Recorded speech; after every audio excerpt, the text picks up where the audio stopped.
Assalamualaikum warahmatullahi wabarakatuh.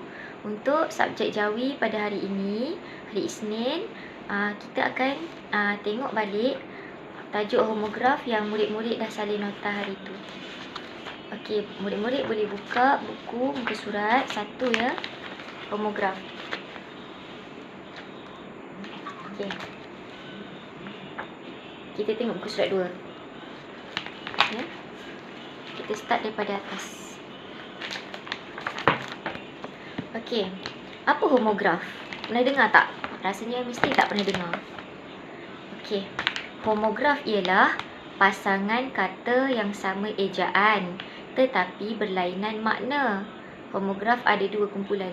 Okey, homograf ni perkataan yang ejaannya sama pada jawinya, tetapi maknanya berbeza. Ejaannya sama, maknanya berbeza. Okey, macam mana kita nak faham? Kita tengok contoh. Jawi kita tengok contoh. Kalau tak tengok contoh, nanti yang tukang cakap ni pun tak faham nanti. Okey, homograf ada 2 kumpulan. Pertama, homograf pada kata dasar. Kedua, homograf pada kata berimbuhan. Okay, ini dah salin dah kan kemarin. Okay, sekarang ni kita tengok muka surat 3. Tengok surat 3. Kita ambil yang pertama tadi ya. Homograf pada kata dasar terjadi apabila 2 huruf vokal rumi berkongsi satu padanan huruf jawi. Okay, homograf pada kata dasar terjadi bila 2 huruf vokal rumi berkongsi satu padanan huruf jawi. Okay, contoh. Apa benda dia cakap ni? Tak faham lah. Okay. Padanan vokal I dan E. I dan E. I taling.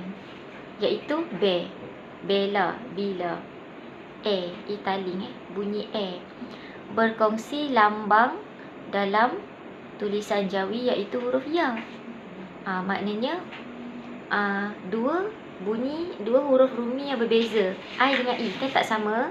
Tapi padanan hurufnya dalam ejaan menggunakan huruf ya. Sebabnya memang padanan huruf I dan E adalah huruf ya. Tapi kita nak tengok dalam konteks homograf, iaitu pada perkataan yang sama ejaan tetapi berlainan makna.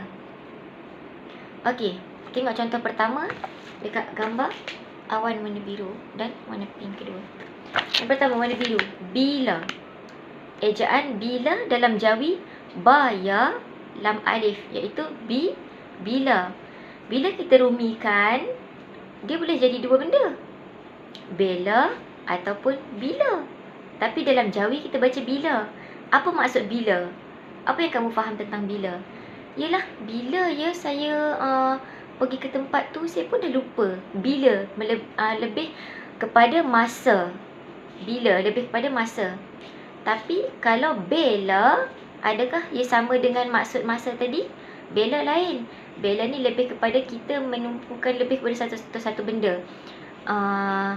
Contoh ya, kawan kita terambil barang orang lain. Dia terambil barang orang lain tanpa sengaja.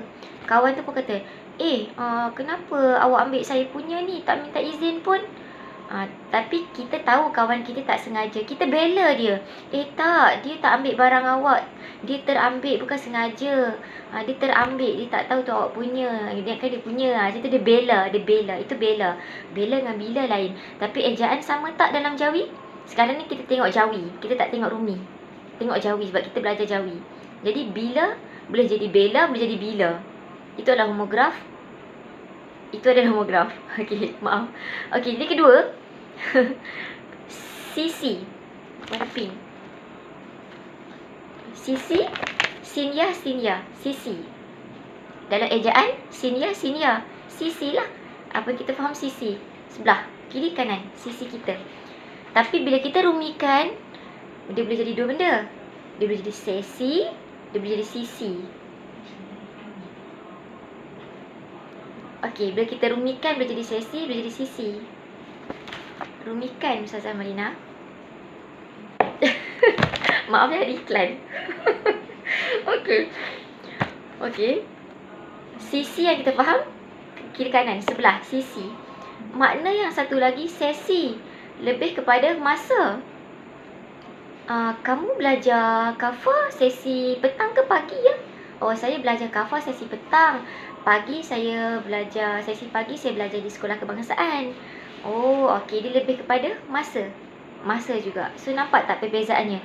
Sama ejaan, sama bunyi tetapi makna tak sama. Itu adalah homograf pada kata dasar. Pada kata dasar, ingat ada dua tadi. Ingat tak homograf ada berapa bahagian? Ada dua. Pertama pada kata dasar, kedua pada kata berimbuhan. Okey, setakat tu saja. Kita tengok balik pengertian homograf. Apa homograf tadi? Okey, homograf ialah pasangan kata yang sama ejaan tapi berlainan makna. Okey, ada berapa jenis? Ada dua. Pertama kata dasar, kedua berimbuhan.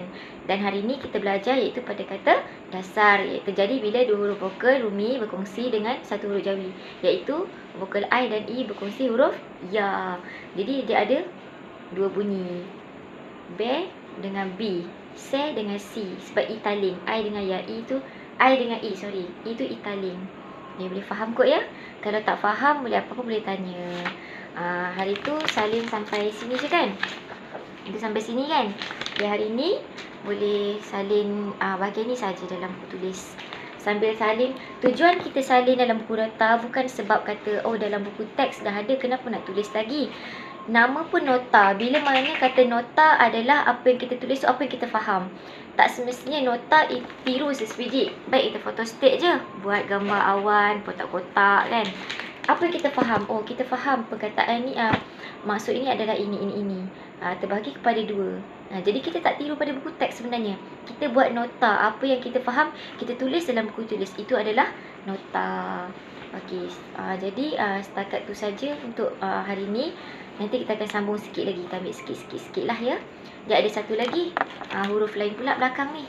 Nanti kita akan sambung di segmen akan datang. Itu saja pada hari ini. Terima kasih. Assalamualaikum warahmatullahi wabarakatuh.